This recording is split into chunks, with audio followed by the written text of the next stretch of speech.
السلام علیکم ورحمۃ اللہ وبرکاتہ۔ جمعہ کا بیان شروع کرنے سے پہلے ان تمام ناظرین سے گزارش ہے جو ہمارے چینل پر پہلی دفعہ آئے ہیں، چینل کو سبسکرائب کر لیں، ویڈیو کو لائک اور شیئر کریں اور زیادہ سے زیادہ لوگوں تک پہنچائیں۔ شکریہ۔ السلام علیکم ورحمۃ اللہ وبرکاتہ۔ الحمد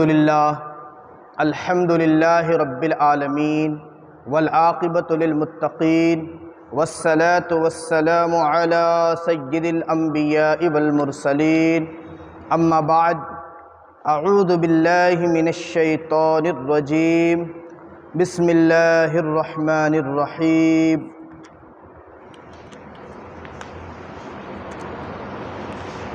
عالم الغیب فلا یظہر علی غیبہ احدا الا من ارتضى من رسول فإنه يسلك من بين يديه ومن خلفه رصدا۔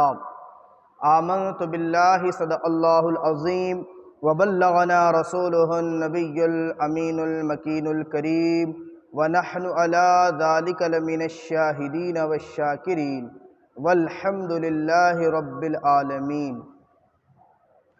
اور کوئی غیب کیا تم سے نہا ہو بھلا، اور کوئی غیب کیا تم سے نہا ہو بھلا، جب نہ خدا ہی چھپا تم پہ کروڑوں درود۔ معزز سامعین کرام، خطبہ مسنہ کے بعد قرآن مجید فرقان حمید سورہ جن کی آیت نمبر 26 اور 27 کی میں تلاوت کا شرف حاصل کیا اور آج اسے اپنی تقریر کا عنوان بنایا۔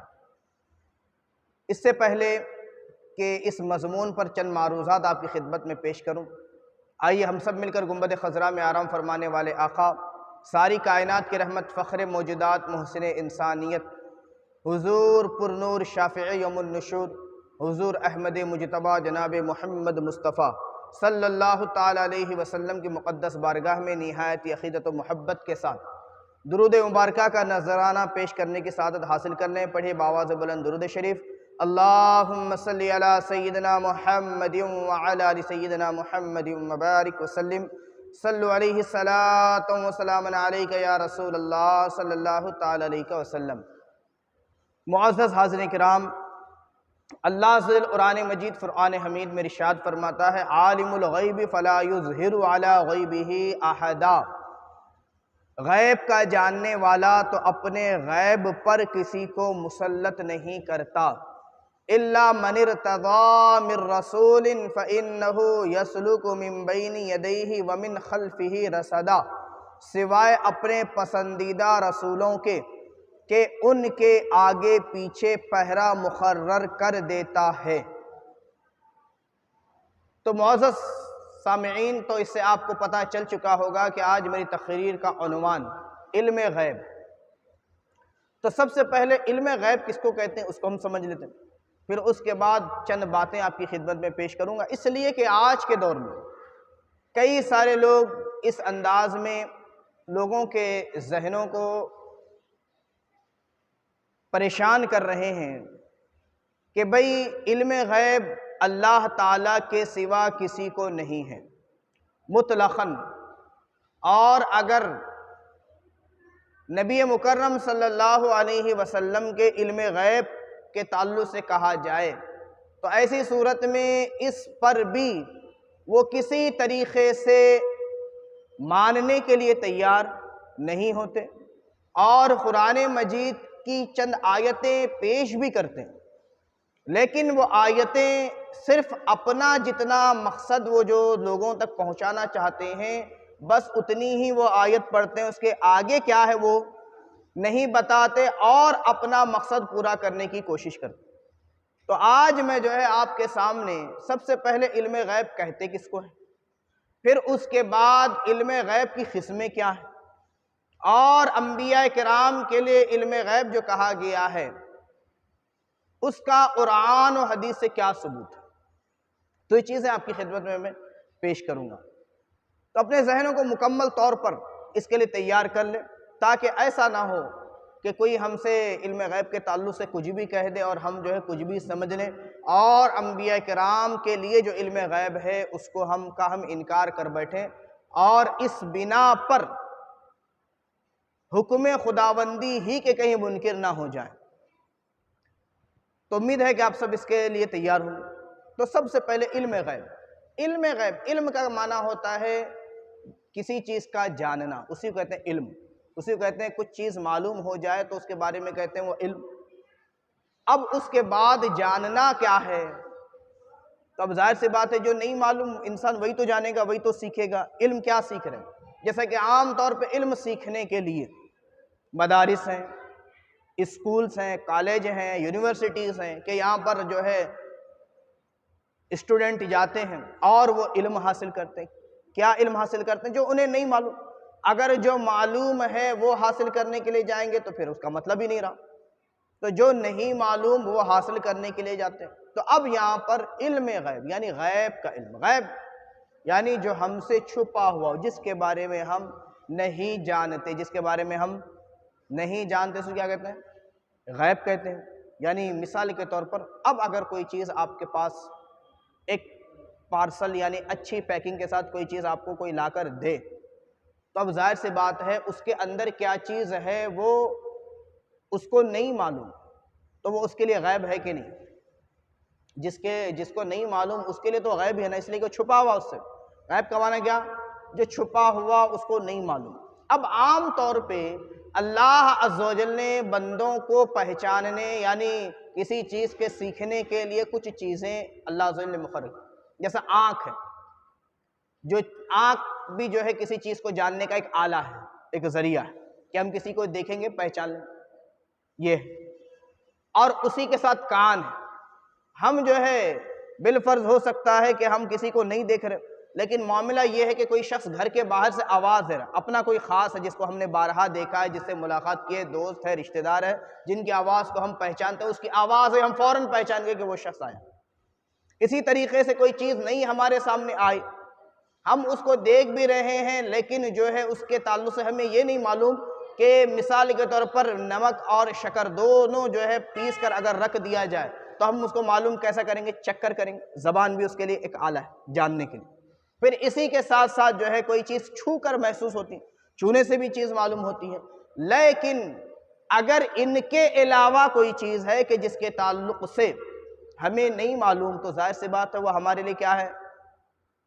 غیب ہے کہ موجود ہے؟ اب ظاہر سی بات ہم کہیں گے غیب ہے۔ تو اب اس تعلق سے اب یہاں پر ایک بنیادی مسئلہ آپ کو آج سمجھا، اس بنیادی مسئلے کو اگر آپ سمجھ جائیں گے تو تمام مسئلے آپ کے سمجھ میں آ جائیں۔ وہ بنیادی مسئلہ یہ ہے کہ سب سے اہم چیز کہ اللہ عز و جل نے انبیاء کرام کو دنیا میں بھیجا کس کے پاس؟ بندوں کے پاس بھیجا کہ نہیں؟ تعلیم کی ضرورت کس کو ہے؟ بندوں کو ہے۔ اور بھیجا ہے نبی کو کس نے؟ اللہ نے۔ تعلیم پہنچانے کے لیے، تمام معلومات پہنچانے کے لیے، تمام چیزیں سکھانے کے لیے۔ لیکن جو ہے آج کل جو فتنہ پرور لوگ ہیں جو یہ نہیں چاہتے کہ مسلمان متحد کبھی ہوں، انہوں نے کیا کیا؟ سیدھا سیدھا بمقابلہ اللہ اس کے رسول کو کھڑا کر دیا، حالانکہ مقابلہ ہی نہیں۔ اب بات میری سمجھ رہے ہیں؟ بات میری سمجھ رہے ہیں آپ لوگ؟ انہوں نے کیا کیا؟ سیدھا اللہ کے سامنے اس کے رسول کو کھڑا کر دیا، بولے کہ اللہ اور اس کے رسول، علم غیب اللہ کو، اللہ کے رسول کو نہیں۔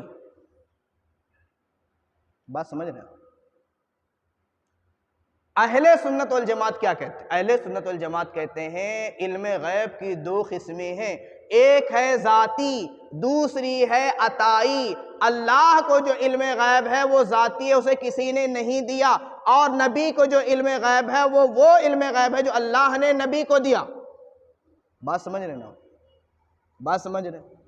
تبھی تو اپنے نبی کو دنیا میں بھیجا بندوں کے پاس کہ وہ جو ہے اللہ کے بندوں کو تمام چیزیں کے تعلق سے علم دے، تمام چیزیں بتائیں، جنت کے بارے میں بتائیں، دوزخ کے بارے میں بتائیں، روح کے بارے میں بتائیں، فرشتوں کے بارے میں بتائیں، اور جو ہے کئی ساری مخلوقات کے بارے میں بتائیں، علوم کے بارے میں بتائیں، فنون کے بارے میں بتائیں، ہر چیز کے بارے میں بتائیں جو کچھ اللہ عز و جل نے نبی کو دے کر بھیجا ہے۔ اسی لیے ان کا نام بھی رکھا نبی۔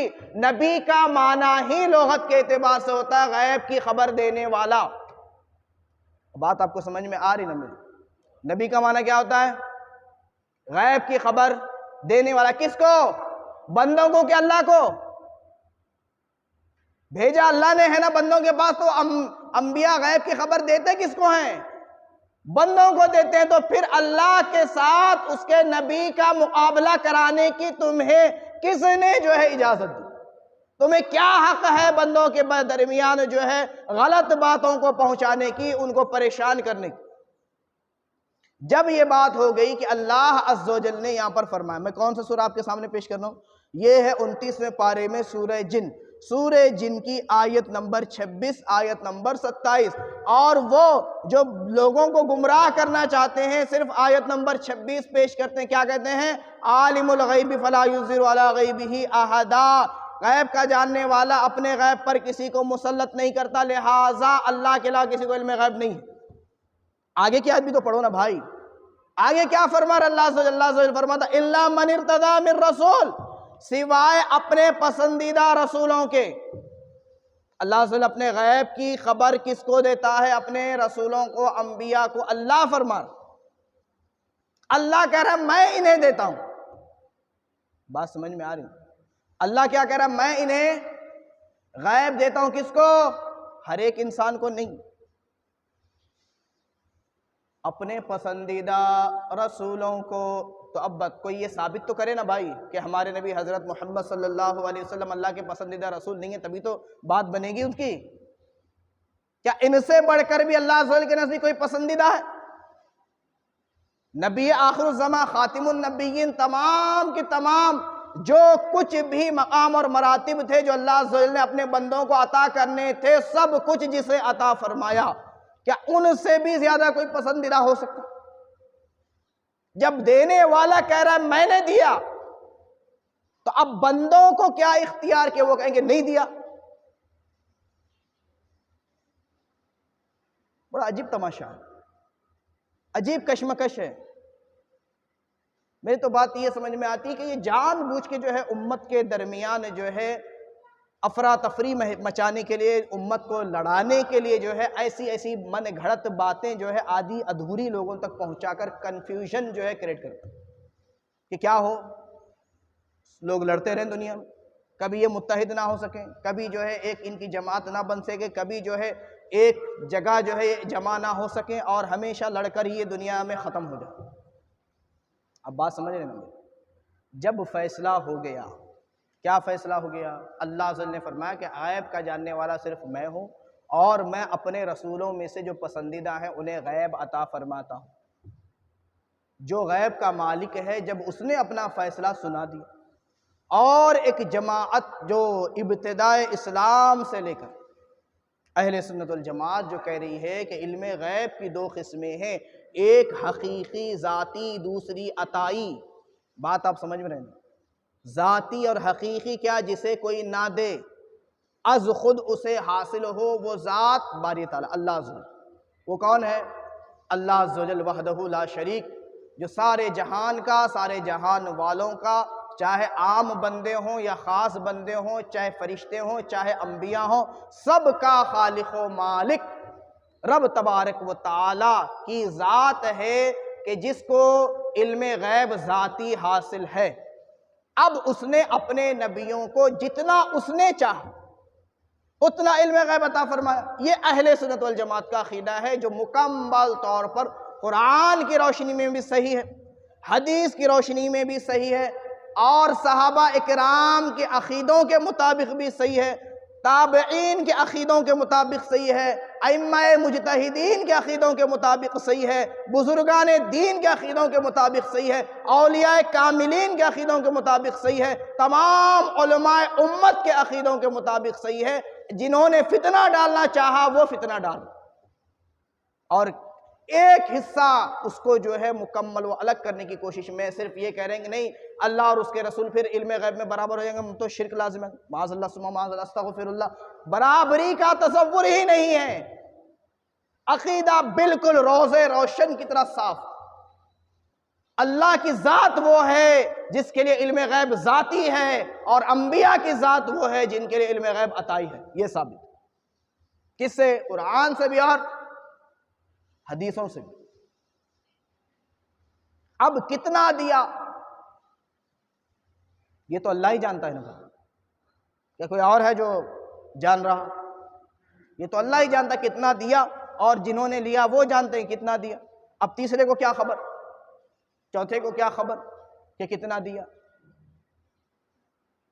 ایک مرتبہ درود مبارکہ پڑھ لیں، اللہم صلی علی سیدنا محمد وعلی آل سیدنا محمد مبارک وسلم، صلو علیہ الصلاۃ وسلام علیک یا رسول اللہ صلی اللہ تعالی علیہ وسلم۔ ایک کلپ میرے سامنے آئی، کسی نے بھیجی کہ مولانا صاحب دیکھیے ایک شخص ہے جس کو جو ہے بھری محفل میں سوال کیا گیا کہ نبی کو غیب کا علم ہے کہ نہیں، تو میں نے دیکھا تو اس نے جو ہے سوال ایسے عجیب و غریب کیے کہ مجھے خود جو ہے حیرت ہوئی کہ پوچھنے والا بھی بے وقوف ہے اور جو جواب دے رہا وہ کس انداز میں بے وقوف بنا۔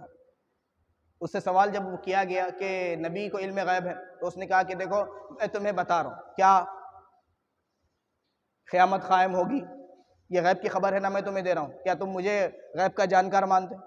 پھر اس کے بعد وہ سوال کے جواب میں کہہ رہا ہے، کیا کہہ رہا ہے؟ میں جو ہے قیامت کے بارے میں تمہیں بتا رہا ہوں، کیا مجھے علم غیب ہے؟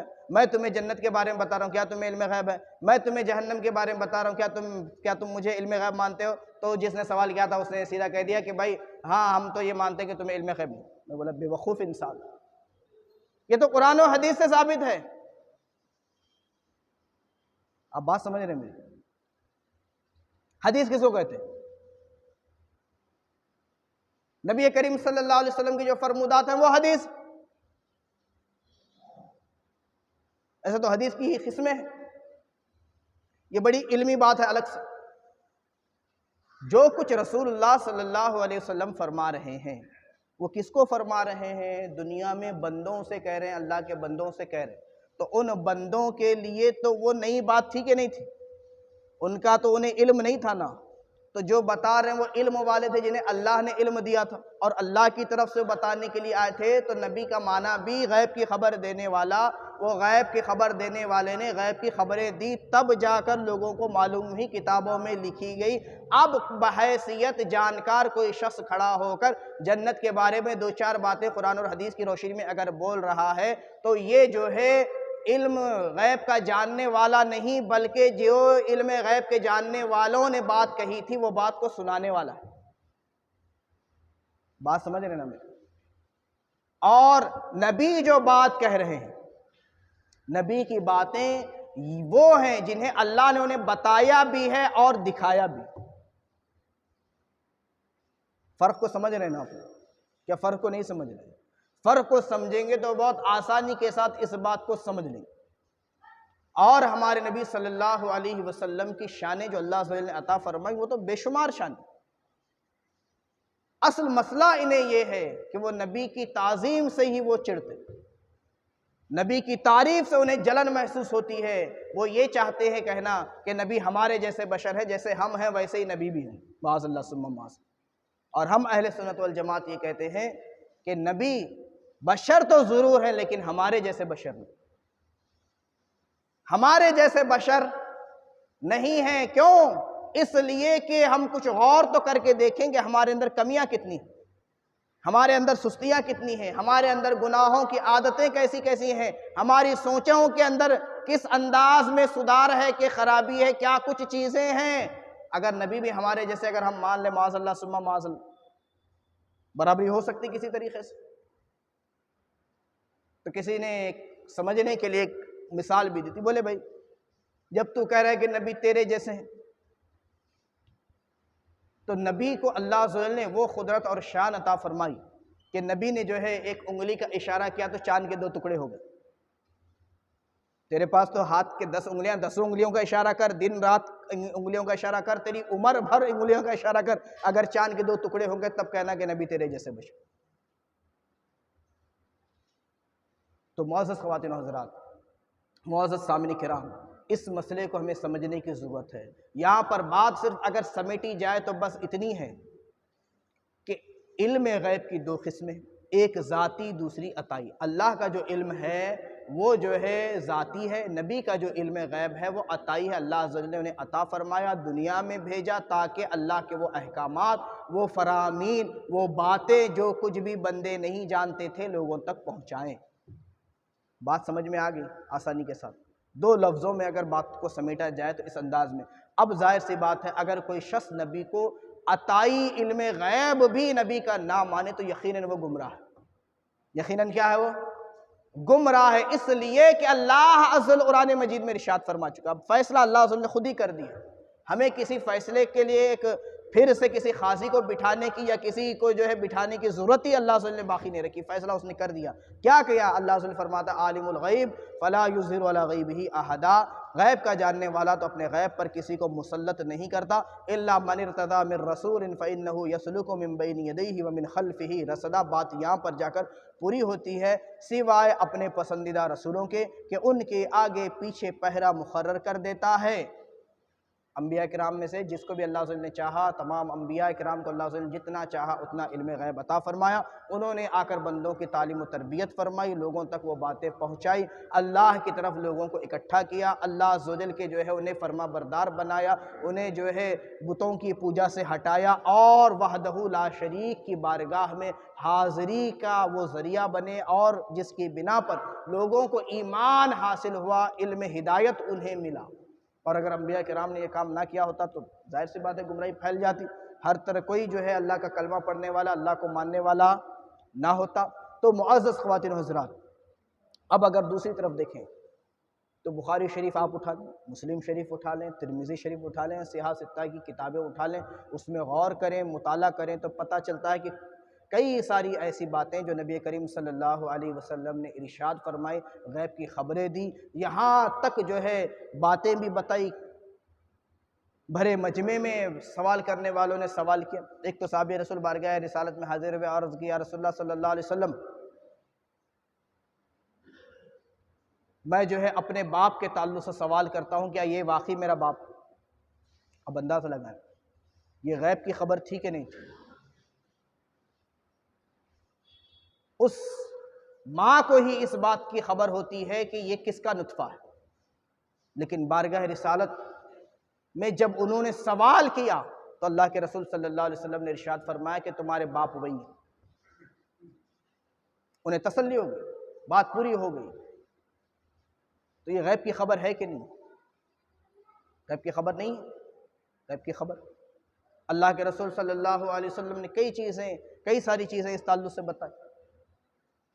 بیٹھے بیٹھے جو ہے ہزاروں میل فاصلے دور پر لڑی جانی والی جنگ کے بارے میں، جنگ موتا کے بارے میں آقا کریم صلی اللہ علیہ وسلم نے صحابہ کرام کی جماعت کے بارے میں جو ہے اس تعلق سے بتایا کہ اب یہ معاملہ ہے، اب یہ معاملہ ہے۔ عبداللہ بن رواحہ شہید ہو گئے، پھر اس کے بعد جو دوسرے صحابی شہید ہو گئے، پھر اس کے بعد اور ایک تیسرے صحابی شہید ہو گئے، پھر اس کے بعد جو ہے علم جو ہے حضرت خالد بن ولید کے ہاتھ میں آیا، یہ اللہ کی تلوار سیف اللہ لقب مل گیا۔ ہزاروں میل کے دور پر جو ہے جنگ چل رہی ہے، مدینہ منورہ میں بیٹھ کر نبی کریم صلی اللہ علیہ وسلم اس کو لفظ بلفظ بیان کر رہے ہیں کہ جنگ کی کیفیت یہ حدیث کریمہ میں موجود۔ یہ کیوں نظر نہیں آتی؟ یہ کیوں دکھائی نہیں دیتا؟ نبی کی شان بیان کرنے میں تکلیف کیا ہے؟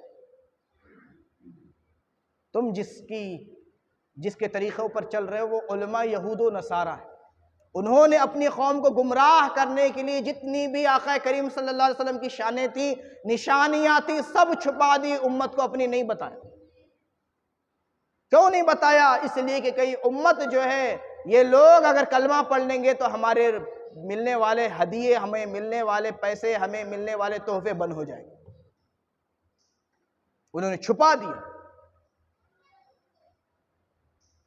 اور آج طرح طرح کی باتیں، طرح طرح کے سوالات لوگ کرتے ہیں۔ ابھی جو ہے 12 ربیع الاول شریف کا مہینہ چل رہا ہے، کئی سارے لوگوں کو بڑی تکلیفیں، بولے کہ یہ جو ہے عید میلاد النبی کہاں ثابت ہے؟ ہمارے نبی مکہ میں پیدا ہوئے تو ہمارے نبی کی ولادت کا جشن مکہ والوں نے منایا کیا؟ تو میں آپ سے سوال کرنا چاہوں گا کہ ہمارے نبی صلی اللہ علیہ وسلم مکہ شریف میں پیدا ہوئے تو جب ہمارے نبی پیدا ہوئے تھے، پہلے تم یہ بتاؤ کہ اس وقت مکہ شریف میں مسلمان کتنے تھے؟ کتنے مسلمان تھے بھائی مکہ شریف میں؟ اعلان نبوت تو ہمارے نبی نے 40 سال کی عمر ہونے کے بعد دی تھی نا۔ اس وقت تو کوئی مسلمان ہی نہیں تھا، تو کوئی کافر منائے گا حضور کا میلاد؟ حضور کا میلاد مسلمان منائے گا کہ کافر منائے گا؟ ظاہر سی بات ہے جو کلمہ پڑھنے والا اسے خوشی ہے اپنے نبی کی ولادت کی، تو وہ خوشی منائے گا، کافر کیوں منائے گا؟ ہجرت کا واقعہ کیوں نہیں پڑھ کے بتاتے کہ جب نبی کریم صلی اللہ علیہ وسلم مدینہ منورہ تشریف لے گئے، وہاں پر ہجرت کر کے گئے، تو وہ واقعہ کیوں نہیں بیان کرتے کہ نبی کریم صلی اللہ علیہ وسلم جب مدینہ منورہ میں داخل ہو رہے تھے تو صحابہ کرام کی جو جماعت وہاں پر مسلمانوں کی تھی، حضور کو جلوس کی شکل میں لے کر مدینہ منورہ جا رہے تھے، اور مدینے کی عورتیں اور بچیاں چھتوں پر چڑھی یہ ترانہ گنگنا رہی تھی۔ کون سا ترانہ گنگنا رہی تھی؟ طلع البدر علینا من ثنیات الوداع وجب الشکر علینا ما دعا للہ داعی۔ خوشی انہوں نے منائی تھی، کیوں؟ انہیں یہ پتا چلا کہ ہمارے نبی کی آمد ہے، تو آمد کا ترانہ گا رہے تھے اور اس کی خوشی منا رہے تھے۔ تو خوشی کون مناتا ہے؟ جو مسلمان ہوتا ہے اپنے نبی کی آمد کی خوشی مناتا ہے، اور کافر کیوں منائے؟ اسے کیا غرض؟ تو تم خود اپنے لیے طے کر لو کہ تم کس جماعت میں شامل۔ تم اپنے آپ کو مسلمان کہتے ہو، پھر اس کے بعد جو ہے دلیل کے طور پر کافروں کی باتیں پیش کرتے ہو، مسلمانوں کی باتیں پیش کیوں نہیں کرتے؟ ان صحابہ کی باتیں پیش کیوں نہیں کرتے؟ تو معزز خواتین و حضرات، معزز سامعین کرام، بات صرف اتنی ہے کہ ایک بات آپ کے سامنے عرض کرتا چلوں۔ صلح حدیبیہ ایک بڑا تاریخی واقعہ ہے۔ صلح حدیبیہ کیا ہے؟ ایک بڑا تاریخی واقعہ ہے کہ جہاں پر جو ہے مسلمانوں نے کفار مکہ سے صلح کی تھی، عمرے کے لیے گئے تھے، لیکن مقام حدیبیہ پر کفار نے انہیں روک لیا، صلح ہوئی۔ صلح کا جب معاہدہ لکھا جا رہا تھا، حضرت علی نے لکھا یہ جو ہے محمد رسول اللہ کی طرف سے صلح نامہ ہے۔ تو کفار نے ایک جواب دیا تھا، وہ کافر ہونے کے باوجود بھی سمجھدار تھے، مسلمان ہو کر بھی سمجھدار نہیں، بات کو سمجھا۔ جب انہوں نے دیکھا محمد رسول اللہ کی طرف سے ہے، تو انہوں نے کہا کہ اگر ہم محمد کو اپنا رسول ہی مانتے تو پھر یہ جنگ اور روکنے کی کیا ضرورت تھی؟ جو ایک بار انہیں اپنا نبی مان لے تو یہ ہیلے بہانے خود ہی ختم ہو جاتے ہیں، پھر تو فرما برداری۔ انہوں نے کہا کہ ہم محمد کو رسول اللہ نہیں مانتے، لہذا تم محمد ابن عبداللہ لکھو، ہم صرف محمد کو ابن عبداللہ مانتے۔ یہ سب باتیں کلمہ پڑھنے سے پہلے کی تھی۔ کلمہ پڑھنے کے بعد تو معاملہ یہ ہے کہ ہم نے ہر طریقے سے انہیں اپنا رسول، اپنا آقا تسلیم کر لیا اور اسی بنا پر مسلمان ہوئے ہیں۔ تو اب یہ کسی طریقے سے اختیار کسی کو نہیں ہے جو کلمہ بھی پڑھے پھر کہے کہ نبی ہمارے جیسے ہیں، نبی کو یہ نہیں آتا، نبی کو وہ نہیں آتا، معاذ اللہ ایسا ہے، معاذ اللہ ویسا ہے، تو پھر وہ منافق ہے۔ جس کے دل میں عظمت مصطفیٰ نہیں وہ منافق ہے۔ جو ذات رسول میں غلطیوں کو تلاش کرے وہ منافق ہے۔ جو بارگاہ رسالت معاب میں ادب و احترام کو ملحوظ نہ رکھے وہ منافق ہے۔ اور اللہ ذو القرآن مجید میں ارشاد فرماتا ہے ان المنافقین فی الدرک الاسفل من النار، بے شک منافقین کے لیے جہنم کا سب سے نچلا درجہ، کافروں سے بھی نچلا درجہ ہے ان کے لیے جہنم۔ تو معزز خواتین و حضرات، انشاءاللہ تبارک و تعالی آئندہ جمعہ ایسا بیان آپ کی خدمت میں پیش کروں گا کہ جس کے تعلق سے آپ کو یہ پتہ چلے گا کہ ذات رسول صلی اللہ علیہ وسلم اللہ عز و جل کے نزدیک کتنی زیادہ محترم ہے، کتنی شان والی ہے، کہ اللہ عز و جل نے کس انداز میں نبی پر اٹھائے گئے اعتراض، نبی پر اٹھائے گئے الفاظ، نبی کی شان میں گستاخی کرنے والوں کے تعلق سے قرآن مجید میں کیا کچھ فرمایا، یہ بیان آپ کی خدمت میں آئندہ جمعہ انشاءاللہ تبارک و تعالیٰ میں پیش کروں گا۔ وقت کا تقاضا یہ ہے کہ میں بیان کو ختم کروں۔ اللہ عز و جل کی بارگاہ میں دعا ہے کہ پروردگار ہم سب کو سچا عشق رسول نصیب فرمائے اور بد مذہبوں سے ہم سب کو بچائے، اور تمام امت مسلمہ کو صحیح سوچ کے ساتھ متحد متفق ہونے کی توفیق عطا فرمائے۔ وآخر دعوانا الحمدللہ رب العالمین، استغفر اللہ ربی من کل ذنب واتوب الیہ۔ السلام علیکم ورحمۃ اللہ وبرکاتہ۔ جو حضرت